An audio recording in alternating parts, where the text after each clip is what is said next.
Okay, let's dive right into this explainer. A sudden medical emergency has literally sent immediate shockwaves through the United States political system. Today, we're looking at a profound moment where sheer human fragility and high stakes national politics have collided in the most unexpected way.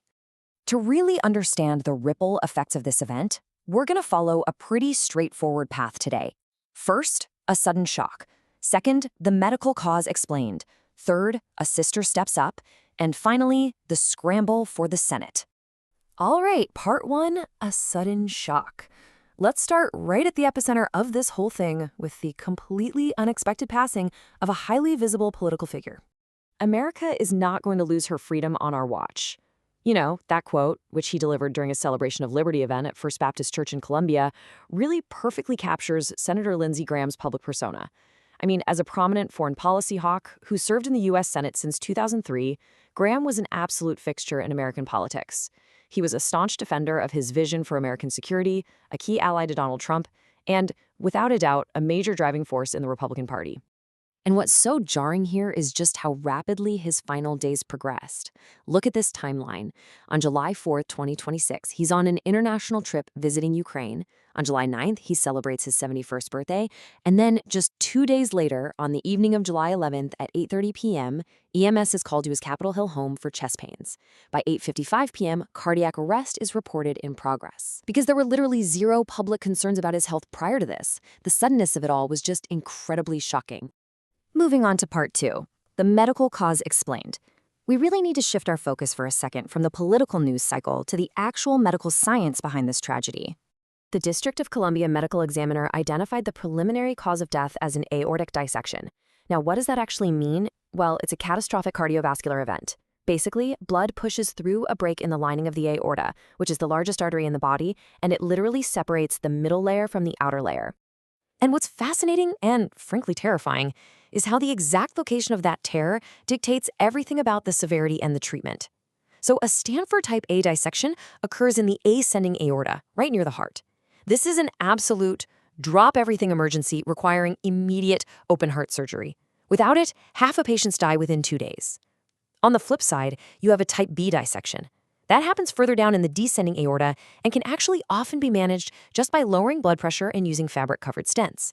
So while an aortic dissection feels like getting struck by lightning, doctors really emphasize that it can sometimes be prevented, provided you know the risk factors. Extremely high blood pressure, especially those dangerous spikes over 180, is a massive trigger. But equally important, family history. If a family member died suddenly without explanation or from an aneurysm or dissection, medical professionals strongly advise getting screened. Knowing your own history could literally save your life.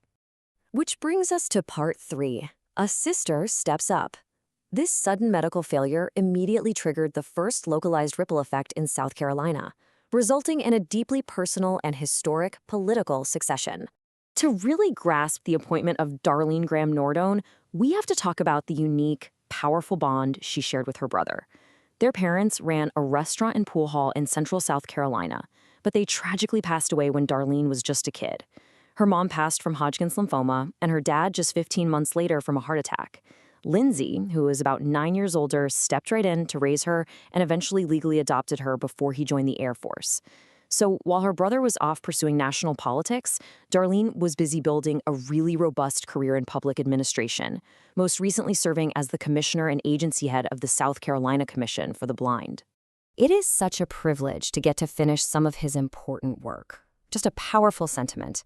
Impartially reporting the facts here, South Carolina Governor Henry McMaster moved very quickly to appoint her to temporarily fill the Senate vacancy.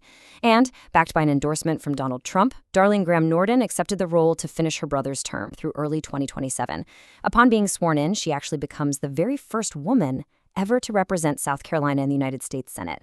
It's truly a legacy born of deep familial loyalty, culminating in a massive political milestone. All right, part four. The scramble for the Senate. Now let's look at the impending Democratic succession and the absolutely massive political vacuum left behind. 1 month. That is it. That's the incredibly short amount of time before an August 11th special primary will be held to find a permanent Republican successor for the November ballot. Because Senator Graham was already actively running for re-election this November, his sudden passing means the Republican Party has essentially zero runway to figure out a new nominee for a full 6-year term. So we are looking at a very diverse field of high-profile candidates currently weighing a run. You've got Lieutenant Governor Pamela Evett, who previously ran for governor, so she's got strong state ties. There's Representative Russell Fry, who actually got specifically praised by Donald Trump recently. Then we have Representative Nancy Mace. She's a well-known GOP firebrand who, remember, previously challenged Graham for his seat back in 2014. And Representative Ralph Norman, a conservative Freedom Caucus member who backed Nikki Haley in the presidential primary. Oh, and interestingly, Nikki Haley herself has flat out stated she is not entertaining a run. This whole electoral process, it's going to move at blinding speed.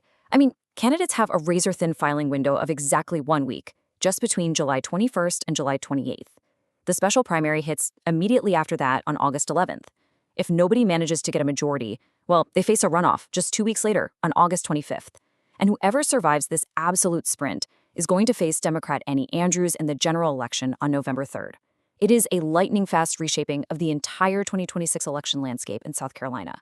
So it all comes down to this. How does a single, sudden medical event instantly reshape a family's legacy and entirely alter the balance of power in the U.S. Senate? Honestly, it leaves us with an incredibly powerful reminder of just how fragile human health really is.